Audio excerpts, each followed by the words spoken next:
Presiden Prabowo Subianto beberapa waktu lalu menyatakan Indonesia perlu menambah penanaman kelapa sawit tanpa takut dinilai membahayakan dan menyebabkan deforestasi.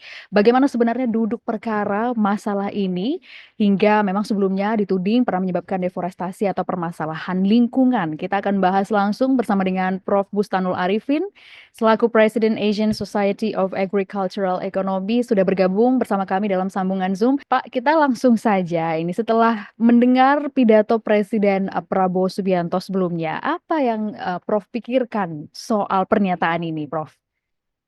Baik, terima kasih.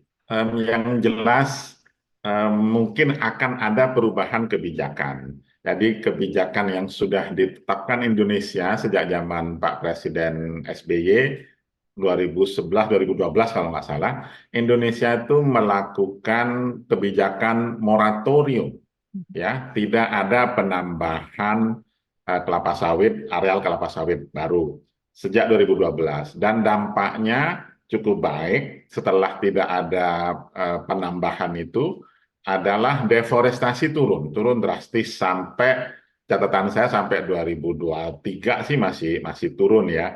Artinya kita kan diapresiasi bahwa kita serius untuk melakukan sustainable palm oil gitu ya. Jadi kita mengarah kepada pembangunan kelapa sawit berkelanjutan dan semua orang bekerja keras untuk melakukan itu.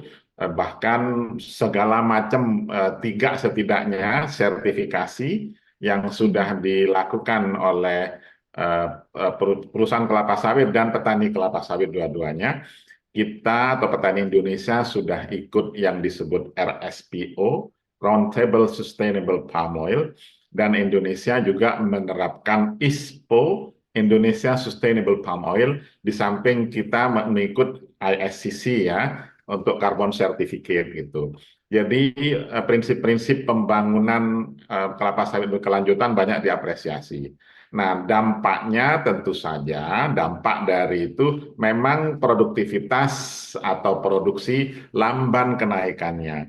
Tapi bagi saya pribadi ya, sesuai dengan analisis saya, sepertinya itu sudah cukup besar karena kita produksi kelapa sawit sampai 2023 pertengahan atau 2024 datanya belum ada, sudah mencapai 48 juta ton. Jika ditambah dengan palm kernel oil, kalau tadi yang saya sebut CPO ya, crude palm Ya. oil, jadi minyak inti sawit, kita sampai pada 51 juta ton. Dan pernyataan Pak Presiden sangat mungkin akan ada perubahan terhadap moratorium itu. Mungkin dicabut atau akan seperti apa. Kita kan belum melihat ya ada perubahan kebijakan apa tidak. Apakah itu statement duluan, kemudian nanti stafnya ikut membahasnya dan lain-lain. Tapi sekali lagi, kalau level presiden yang menyatakan seperti itu pasti dampaknya cukup luas. Bahkan bukan hanya di dalam negeri, stakeholders luar negeri juga menduga-duga, menebak-nebak kira-kira akan kemana arahnya. Apakah moratoriumnya akan dicabut sehingga akan ada penambahan luas? Kalau selama ini tidak ada penambahan areal baru, izin yang lama yang belum pernah direalisasi itu dikeluarkan, kira-kira atau dilaksanakan, Di. sehingga kita secara umum luas lahan sawit masih cukup besar, 16 juta hektar kalau tidak salah ya. Dan dari Oke. situ akhirnya kita sekarang ya dari dulu sih sebetulnya sudah menjadi produsen sawit terbesar di dunia dan bahkan sudah mulai menjadi market leader di dalam Mhm. pasar kelapa sawit karena kita jauh sudah melebihi Malaysia. Gitu pengantarnya Mbak Gracia. Jadi saya Oke. menduga akan ada perubahan kebijakan gitu. Oke, baik. Yang jadi pro dan kontra saat ini adalah pernyataan Presiden Prabowo Subianto yang mengatakan bahwa tidak apa-apa dengan menambah penanaman kelapa sawit begitu Pak tanpa memikirkan ekologis yaitu deforestasi. Nah, ini juga yang memang disoroti oleh sejumlah aktivis lingkungan ya Pak hingga saat ini kami mengumpulkan informasinya. Nah, yang ingin saya tanyakan Pak, sebenarnya bagaimana duduk perkara masalah kelapa sawit di Indonesia mengingat tadi Presiden Prabowo sempat mengatakan soal lahan deforestasi begitu? Well, iya, pasti jawabannya cukup panjang Iya. karena kita terus terang para saintis ya, para ilmuwan termasuk kita para ekonom pertanian juga bekerja keras untuk mendorong ya pembangunan kelapa sawit berkelanjutan seperti yang saya sebutkan tadi. Mungkin kalau pertanyaannya, apakah memang kelapa sawit akan kembali kontributor pada laju deforestasi, saya pikir Mhm. itu konsekuensi itu yang harus kita pikirkan baik-baik. Kalau mengenai ada tiga persoalannya, Mbak, ada namanya penambatan, sequester ya, menarik karbon, ditambat jadi karbon oleh pohon, pohon dan hutan dan sawit itu ditambat lalu disimpan. Kemudian disimpan yang ideal adalah taruh di dalam tanah supaya menambah karbon organik di dalam tanah. Kalau berubah tata gunanya dari hutan menjadi sawit, pasti ada perubahan dari kemampuan menambat dan menyimpan karbon itu. Tanaman hutan pasti lebih tinggi daya tangkap dan daya simpannya.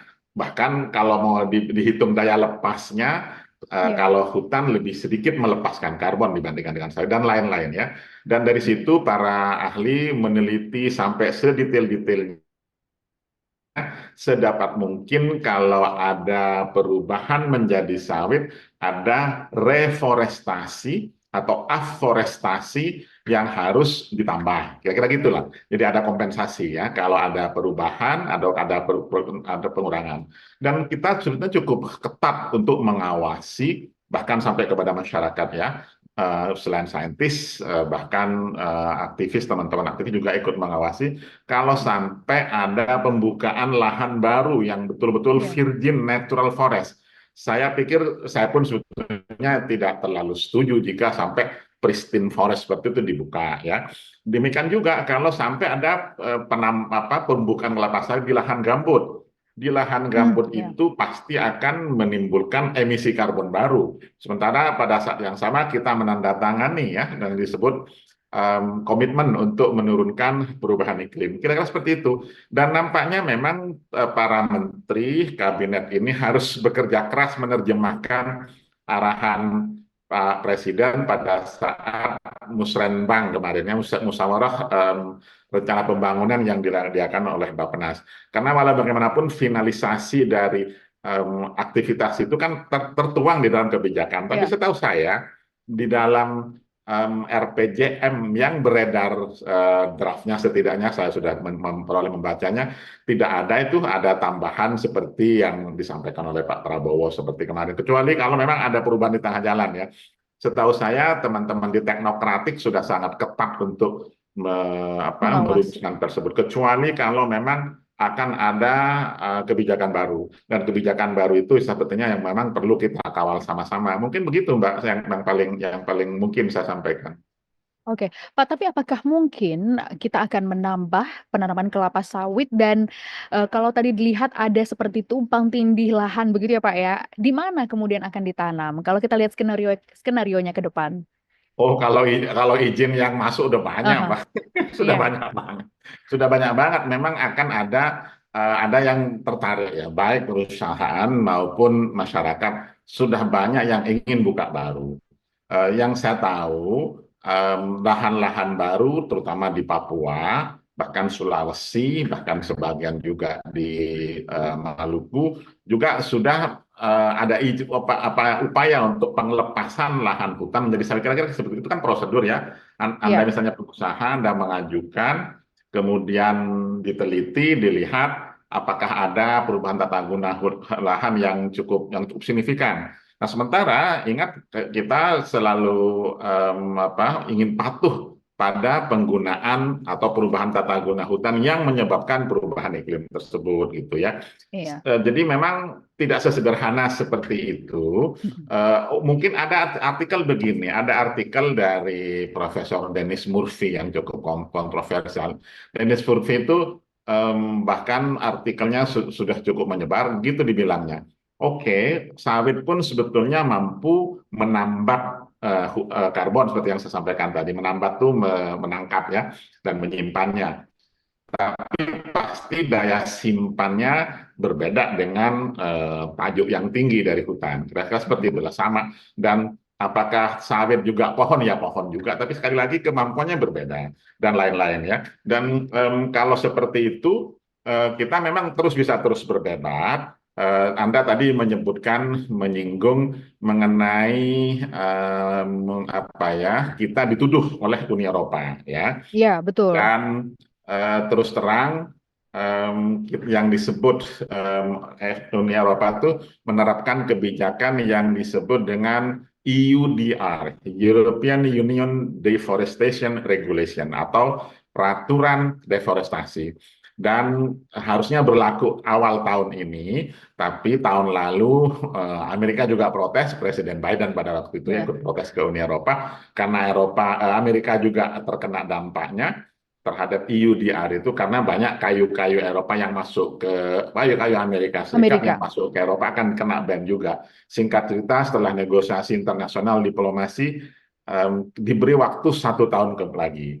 Dan dalam 1 tahun itu, apakah kita nggak mengerjakan sesuatu? Kita bekerja, kita mengerjakan sesuatu. Ada tim task force namanya, ada gugus tugas yang membahas detail, rincian mengenai definisi deforestasi, mengenai aturan-aturan yang lain dan seterusnya. Dan itu dibahas dengan Malaysia dan dengan Uni Eropa. Tim task force terus bekerja setahu saya, karena kalau itu sampai terjadi artinya bahan kita, kelapa sawit kita betul-betul nggak boleh masuk ke Eropa, bukan hanya sawit ya, ada kopi, ada kakao, yang paling sering ada kayu pasti, ada ada daging yang kita tidak terlalu terkena, itu akan mengubah peta perdagangan global, dan itu yang seharusnya terus diperjuangkan. Memang betul, share atau pangsa pasar kita ke Eropa sawit tidak terlalu besar sih, 12% ya, nggak sampai 20%. Up and down, turun-turun seperti itu. Tapi Eropa kan kadang menjadi trendsetter. Jika Eropa sudah ikut melarang untuk memasukkan barang kita atau produk CPO kita dan biofuel kita ke sana, saya khawatir negara-negara lain juga ikutan. Untuk sementara ini memang kita masih mengekspor kelapa sawit itu ke Cina, India, Pakistan, dan lain-lain. Hmm. Memang cukup besar persentasenya. Oke. Ingatan dari Eropa kebaikan, bukan, justru harus kita negosiasikan di Iya. dalam perdagangan global, kan memang pasti ada negosiasi. Hmm. Bahwa Eropa berkepentingan khawatir terhadap ancaman masuknya minyak sawit kita ke dalam pasar mereka dan akan bersaing dengan produk mereka, dalam hal ini minyak bunga matahari dan minyak canola atau dari rapeseed oil ya, itu sudah bukan rahasia, semua orang membicarakan itu. Tapi kan daya saing dan kemampuan komunikasi, kemampuan diplomasi, kampanye positif itu yang sebetulnya harus terus dilakukan. Hmm. Menurut saya mudah-mudahan nanti para menterinya akan segera melakukan komunikasi publik yang lebih baik sambil bekerja tentu saja ya. Artinya rambu-rambu kebijakannya nggak harus sampai lepas begitu saja gitu.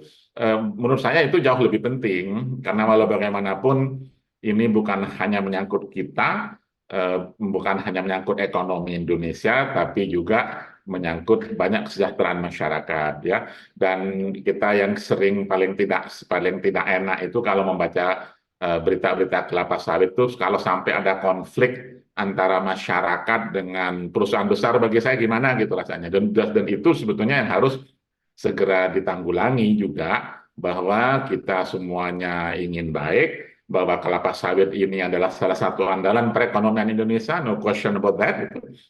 Bahwa itu memang sangat penting dan sangat sudah berdampak positif pada beberapa perekonomian daerah, dan justru itu yang perlu dipertahankan menurut saya gitu. Dan ingat satu lagi, belum bahas kita dari tadi, kita sedang mengembangkan biofuel ya. Iya. Jadi justru dengan biofuel itu atau biodiesel khususnya, kita masuk kepada kebijakan transisi energi yang sudah menjadi agenda lama dari G20 dan dari beberapa perdagangan atau blok kerjasama ekonomi yang lain ya. Dan kita atau B30 pada waktu itu ya, B30 itu cukup pernah menyelamatkan ekonomi kita, karena ketika harga global rendah, kemudian banyak petani kelapa sawit juga resah karena harga tandan buah segar dibeli sangat murah, bahkan 1.000, 1.200 gitu. Akhirnya biofuel diciptakan sehingga menjadi penyerap produk kelapa Ya. sawit, Mhm. produk tandan buah segar di dalam negeri. Dan harga minyak sawit kembali naik dan lain-lain. Dan Oke. sekarang Pak Presiden sedang mencanangkan, mungkin Anda pernah membacanya, B40 B50. Iya, Pak. Artinya persentase dari biodiesel di dalam minyak solar itu ditingkatkan. Dan Mhm. ini memang menjadi alternatif baru. Dan terus terang kebijakan yang kita bikin ini juga membuat pasar kelapa sawit global juga gonjang juga karena harganya makin tinggi dan lain-lain. Jadi Mhm. isunya cukup kompleks, bukan sekedar kita nggak takut deforestasi, kita jual tempat lain, bukan seperti itu. Jadi memang ini isu komprehensif yang menyangkut ke mana-mana dan bahkan menyangkut kepada alokasi tata guna lahan sampai kepada kebijakan regional ya, sampai kepada tata ruang. Asik sih sebetulnya, tapi memang Betul, kita Pak. harus hati-hati maksud saya, jangan Benar. sampai gegabah untuk menyampaikan informasi yang lebih akurat. Kira-kira seperti itulah. Oke, baik berarti komoditas kelapa sawit ini juga dilihat masih tetap akan berjaya mungkin sampai beberapa tahun ke depan ya, Pak, ya? Karena masih potensial, market-nya begitu ya, Pak, ya? Saya pikir Jadi begitu, mungkin tapi kalau kita tidak hati-hati bisa kolaps mhm. beneran loh. Jangan main-main maksud saya. Oh, Kita kan sudah belajar banyak ya dari komoditas pertanian yang lain. Nggak usah jauh-jauh deh, kakao misalnya. iya iya. Kakao kita kan sekarang dari kita pernah urutan ketiga di dunia, sekarang jadi ketujuh dan lain-lain. Jadi memang kerja dalam negeri, peningkatan produktivitas, pembangunan pembinaan petani tetap perlu dilakukan. Jangan Oke jangan dibiarkan begitu saja gitu, Mbak. Jadi oke, lihat Pak. kita banyak PR yang harus diselesaikan. PR-nya dari segala sisi ya, Pak, ya? Jadi bukan hanya ngomongin soal deforestasi, masalah dampak Ya, ekologis, juga sistematis dari awal sampai pada akhir produk jadi. Sepertinya begitu ya, Pak saya Bustanul? pikir begitu. Baik, terima kasih Pak Busanul Arifin atas, perbincangan kita pada siang hari ini. Terima kasih sudah bergabung bersama kami di Liputan 6 SCTV dan itu tadi teman-teman perbincangan saya bersama dengan Prof. Bustanul Arifin, President Asian Society of Agricultural Economy. Jangan lupa saksikan diskusi-diskusi menarik lainnya di Sedang Viral. Saya Gracia Ben, sampai jumpa.